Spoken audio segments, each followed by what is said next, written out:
കോട്ടയത്ത് തലയോലപ്പറമ്പിലും വൈക്കത്തും പാതിവില തട്ടിപ്പ് നടന്നത് ജവഹർലാൽ മെമ്മോറിയൽ സോഷ്യൽ വെൽഫെയർ കോർപ്പറേഷനിലൂടെയാണ്. നിരവധി പേരെയാണ് പാതിവിലയിൽ സ്കൂട്ടറും തയ്യൽ മെഷീനും നൽകാമെന്ന് വാഗ്ദാനം നൽകി സംഘടനയുടെ അക്കൗണ്ടിലേക്ക് പണം തട്ടിയെടുത്തത്. പ്രാദേശിക കോൺഗ്രസ് നേതാക്കളാണ് ഇവരെ സമീപിച്ചത്. തലയോലപ്പറമ്പ് പോലീസ് സ്റ്റേഷനിലും വൈക്കം പോലീസ് സ്റ്റേഷനിലുമായി ഇതുവരെ 4 കേസുകൾ രജിസ്റ്റർ ചെയ്തു. ചേച്ചി എത്ര രൂപയാണ് കൊടുത്ത്? 78 രൂപ. 78 എന്ന് പറഞ്ഞാൽ വണ്ടിക്ക് 65, മെഷീന് 13. എവിടെയാ പൈസ കൊടുത്ത്? ഈ BSS സെന്ററിൽ. അപ്പൊ ഇത്രയും മാസമായപ്പോ എന്താ കിട്ടാത്തെന്നുള്ളത് ഇടയ്ക്ക് ഞാൻ ചോദിക്കാറുണ്ട്. അപ്പോൾ പറഞ്ഞു ജനുവരി കിട്ടുമെന്നാണ് കഴിഞ്ഞ മാസം ചോദിച്ചപ്പോൾ പറഞ്ഞത്. അത് കഴിഞ്ഞിട്ട് ഞാൻ ജനുവരി കിട്ടാതായപ്പോഴത്തേക്ക് ഞാൻ കഴിഞ്ഞ ദിവസം ഇങ്ങനെ ഈ കേസ് കേട്ട് വന്നപ്പോഴത്തേക്ക് ഞാൻ അന്നേരം തന്നെ അമ്മമാരെ വിളിച്ച് ചോദിച്ചു. അപ്പോൾ പറഞ്ഞു കുഴപ്പമൊന്നുമില്ല കൊച്ചെ, പൈസ നിങ്ങളുടെയൊക്കെ പൈസ അടച്ചിരിക്കുവാണ്, പിന്നെ പ്രശ്നങ്ങളൊന്നുമില്ല, പിന്നെ വണ്ടി ഈ പ്രശ്നം വന്നിരിക്കുന്നതുകൊണ്ട് വണ്ടി കിട്ടാൻ ഇച്ചിരി താമസം ഉണ്ടാകും, അങ്ങനെയുള്ള കുഴപ്പമുള്ളതുകൊണ്ട് കുഴപ്പമൊന്നുമില്ല, ഞങ്ങളെ വിശ്വസിക്കാൻ നിങ്ങളുടെ പൈസയൊന്നും പോവുകയില്ല, 100% വിശ്വസിക്കാമെന്ന് പറഞ്ഞു എന്നോട്. അവിടെ ഈ താഴ്പ്പായ നിർമ്മാണം, മറ്റേ കൈത്തൊഴിലിൻ്റെ അങ്ങനെ പല പല ഇതൊക്കെ ഉണ്ട്. അവിടെ എപ്പോഴും ആൾക്കാരും ഒക്കെ ഉണ്ട്. പക്ഷേ ലാപ്ടോപ്പ് കഴിഞ്ഞതിന് 9 മാസമൊക്കെ കൊടുത്തു, കുഴപ്പമൊന്നുമില്ല, എല്ലാവർക്കും കിട്ടുകയൊക്കെ ചെയ്തിട്ടുണ്ട്. ഇനിയും വൈകുവാണെങ്കിൽ കേസ് കൊടുക്കും. ഇപ്പോൾ നാളെ ഞാൻ അവിടെ നിന്ന് പോകുന്നുണ്ട്, പോയി അമ്മമാരുടെ എങ്ങനെ ഇനി നമുക്ക് എന്തെങ്കിലും വ്യത്യാസം ഉണ്ടോ എന്നൊക്കെ ഒന്ന് അറിഞ്ഞിട്ട് വ്യത്യാസമാണെന്നുണ്ടെങ്കിൽ നമ്മൾ കേസ് കൊടുക്കും. അപ്പോൾ ലാസ്റ്റ് വണ്ടി കൊടുത്തത് ഞങ്ങളുടെ അടുത്ത് തന്നെ പൊട്ടഞ്ചിറയിലായിരുന്നു വണ്ടി കൊടുത്തത്. അപ്പോൾ അന്നേരമാണ് ഞങ്ങളോട് ഇതൊക്കെ പറയുന്നത്. അപ്പോൾ നിങ്ങളൊന്ന് പോയി കാണുക, വണ്ടിയൊക്കെ അവിടെ കൊടുക്കുന്നുണ്ട്, പോയി കാണുക, കുഴപ്പമൊന്നുമില്ല, അടുത്ത ഇതൊക്കെ ആകുമ്പോൾ ഞങ്ങളോട് പറയാം, അന്നേരം പൈസ അടച്ചാൽ മതി എന്നൊക്കെ അവിടെ അമ്മമാരാണ് ഞങ്ങളോട് പറഞ്ഞത്.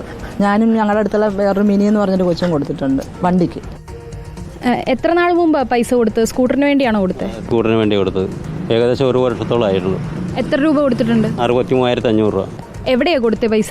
തൃപ്പൂണിത്തുറ ഓഫീസിലാണ് കൊടുത്തത്. അപ്പോൾ ഇത്രയും നാളായിട്ടും കിട്ടാത്തതിൽ ചോദിച്ചൊന്നും? ഞങ്ങൾ തിരക്കൊണ്ടിരിക്കും. അപ്പോൾ ഇടയ്ക്കിടയ്ക്ക് മെസ്സേജ് വരും, കൊടുത്തുകൊണ്ടിരിക്കുവാണ്, ആദ്യം അവർക്ക് കൊടുത്തുകൊണ്ടിരിക്കുക എന്നൊക്കെയാണ് പറയണത്. കൊടുത്ത കൂട്ടുകാരത്തേക്ക് കഴിഞ്ഞ ആഴ്ച വണ്ടി കിട്ടി. അപ്പോൾ ഞങ്ങൾ നല്ല പ്രതീക്ഷയിൽ തന്നെ ഇരിക്കണത് വണ്ടി കിട്ടുമായിരിക്കും. വണ്ടിയാണ് ഞങ്ങൾക്ക് ആവശ്യം, അല്ലാണ്ട് പൈസയല്ല. വണ്ടി വേണ്ടെങ്കിൽ ഓഫീസിൽ ചെന്നാൽ പൈസ തരാമെന്നാണ് പറഞ്ഞേക്കണത്. ഏത് ഓഫീസിൽ ചെല്ലാനാണ് പറഞ്ഞേക്കുന്നത്? എടപ്പള്ളിയിലാണ് അവരുടെ ഓഫീസ്. അവിടെ നിന്ന് 500 മീറ്റർ മാറിയാണ് എന്ന് പറഞ്ഞ് അത് അവിടെ ചെല്ലുമ്പോൾ ആ മെസ്സേജ് കാണുമ്പോൾ. അപ്പോൾ തലയോലപ്പറമ്പ് സ്റ്റേഷനിൽ പരാതി കൊടുക്കാനുള്ള കാര്യം എന്താ? മൊത്തം ഇങ്ങനെ പേപ്പറിലും TV യിലും എല്ലാം ഇതാണല്ലോ ചർച്ച.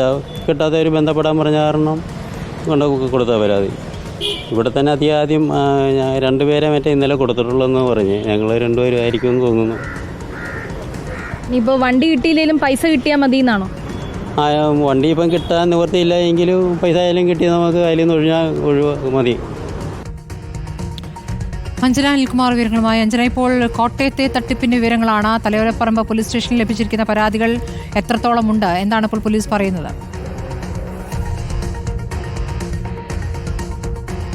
സ്മൃതി, വൈക്കത്തും തലയോലപ്പറമ്പിലും പാതിവില തട്ടിപ്പുമായി ബന്ധപ്പെട്ട് കൂടുതൽ പരാതികൾ പുറത്തുവരുന്ന ഒരു സാഹചര്യമാണ്. ആദ്യഘട്ടത്തിൽ പരാതി നൽകാൻ ഇവർക്ക് ഒരു ബുദ്ധിമുട്ടുണ്ടായിരുന്നു. എന്നാൽ ഇന്നലെ മാത്രം വൈക്കം പോലീസ് സ്റ്റേഷനിലും തലയോലപ്പറമ്പ് പോലീസ് സ്റ്റേഷനിലുമായി 4 കേസുകളാണ് രജിസ്റ്റർ ചെയ്തത്. പാതിവിലയിൽ സ്കൂട്ടർ കിട്ടുമെന്ന പ്രതീക്ഷയോടുകൂടിയാണ് ഇവർ തലയോലപ്പറമ്പ് ആസ്ഥാനമായി പ്രവർത്തിക്കുന്ന ജവഹർലാൽ മെമ്മോറിയൽ സോഷ്യൽ വെൽഫെയർ സൊസൈറ്റിയുടെ അക്കൗണ്ടിലേക്ക് പണം നൽകിയത്. പലരും പണം നൽകിയിട്ട് 1 വർഷത്തിലധികമായി. എന്നിട്ടും ഇതുവരെയും സ്കൂട്ടർ ലഭിച്ചിട്ടില്ല. ചിലർ സ്കൂട്ടറും തയ്യൽ മെഷീനും ലഭിക്കാനായാണ് പണം നൽകിയത്. 65,000 രൂപ TVS ജൂപ്പിറ്റർ സ്കൂട്ടർ ലഭിക്കുമെന്ന് കരുതി നൽകുകയും തയ്യൽ മെഷീനായി 13,000 രൂപയും നൽകി. അങ്ങനെ മൊത്തത്തിൽ 75,000 രൂപ നൽകിയ ഒരുപാട് പേരുണ്ട്. ഇപ്പോഴും അവരെ സമീപിക്കുമ്പോൾ, മറ്റ് ജവഹർലാൽ മെമ്മോറിയൽ സൊസൈറ്റിയിലെ അംഗങ്ങളെ സമീപിക്കുമ്പോൾ പലരും കൈമലർത്തുന്ന സാഹചര്യമാണ്. പലരും ഫോൺ എടുക്കാതെയും ഇരിക്കുന്നുണ്ട്. എന്നാൽ ഇപ്പോഴും തങ്ങളുടെ പണം തിരിച്ച് കിട്ടുമെന്ന പ്രതീക്ഷയോടുകൂടി ഇപ്പോഴും പരാതി കൊടുക്കാതെ ഈ പ്രദേശങ്ങളിൽ ഒരുപാട് പേരുണ്ട്. അവർ ഇപ്പോഴും പ്രതീക്ഷിക്കുന്നത് കുറച്ച് ദിവസങ്ങൾക്കകം തങ്ങളുടെ പണം ലഭിക്കും എന്നാണ്. പ്രധാനമായും 2 പ്രാദേശിക വനിതാ കോൺഗ്രസ് നേതാക്കളാണ് ഈ തലയോലപ്പറമ്പ് പ്രദേശത്തെ സ്ത്രീകളെ എല്ലാം തന്നെ ഇതിലേക്ക് കൊണ്ടുവന്നത് എന്ന് തന്നെ പറയേണ്ടിയിരിക്കുന്നു. സാധാരണക്കാരായ സ്ത്രീകളാണ്, ജോലിയൊന്നുമില്ലാതെ വീട്ടമ്മകളായി ഇരിക്കുന്നവരാണ്. പ്രധാനമായി ഇവരുടെ മക്കൾക്ക് വേണ്ടിയാണ് ഈ സ്കൂട്ടർ ഇവർ ഇങ്ങനെ പണം നൽകുന്ന ഒരു സാഹചര്യം ഉണ്ടായത്. അവരുടെ മക്കൾക്ക് വേണ്ടി പകുതി വിലയിൽ സ്കൂട്ടർ കിട്ടുമല്ലോ എന്ന് കരുതിയാണ് പലരും ഇങ്ങനെ പണം നൽകിയത്. മറ്റുള്ളവരാണെങ്കിലും വൈക്കത്തുള്ളവരാണെങ്കിലും ഇതുപോലെ തന്നെ തയ്യൽ മെഷീനും സ്കൂട്ടറും എല്ലാം ലഭിക്കുമെന്ന് കരുതി പണം നൽകിയവരുണ്ട്. എന്നാൽ തങ്ങൾ വഞ്ചിക്കപ്പെടുകയാണെന്ന് ഇവരാരും തന്നെ തിരിച്ചറിഞ്ഞിരുന്നില്ല. ഇപ്പോൾ ഈ പ്രൊമോട്ടർമാരെ വിളിക്കുമ്പോഴാണെങ്കിലും മറ്റ് നേതാക്കളെ വിളിക്കുമ്പോഴാണെങ്കിലും ഇവരാരും തന്നെ ഫോൺ എടുക്കാത്തൊരു സാഹചര്യമാണ്. തലയോലപ്പറമ്പിലെ 2 പ്രധാന പ്രാദേശിക വനിതാ നേതാക്കളാണ് ഭൂരിഭാഗം ആളുകളെയും ഇതിലേക്ക് കൊണ്ടുവന്നത് എന്ന് തന്നെ പറയേണ്ടിയിരിക്കുന്നു. കൂടാതെ അല്ലാതെ മറ്റ് സംഘടനകൾ വഴി ഇങ്ങനെ തട്ടിപ്പിന് ഇരയായവരുമുണ്ട്. എന്തായാലും പരാതികൾ കൂടുതലായി ഉയർന്നു വരുന്ന ഒരു സാഹചര്യമാണ്. ഇന്നും പലരും പോലീസ് സ്റ്റേഷനിൽ സമീപിച്ചിട്ടുണ്ട് എന്നാണ് നമുക്ക് അറിയാൻ സാധിക്കുന്നത്. സ്മൃതി. ശരി, അഞ്ജന അനിൽകുമാറാണ് കോട്ടയത്ത് നിന്നും വിവരങ്ങൾ നൽകിയത്.